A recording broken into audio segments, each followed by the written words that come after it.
मथवा पबांध चुनरिया सेवा कवाना चे हो, हे माई हो सेवा कवाना चे हो, हे देवी मैया हो जाय अपना सेवकन बदया दुआरिया देख बजनवा बाजे हो।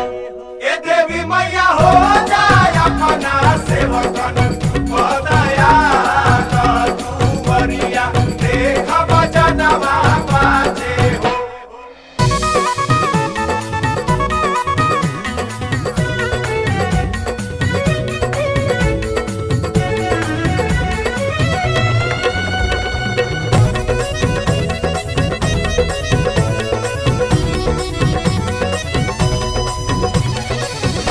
कलसा बैठाई मायरिया सेवा कवाना चे हो, हे माई हो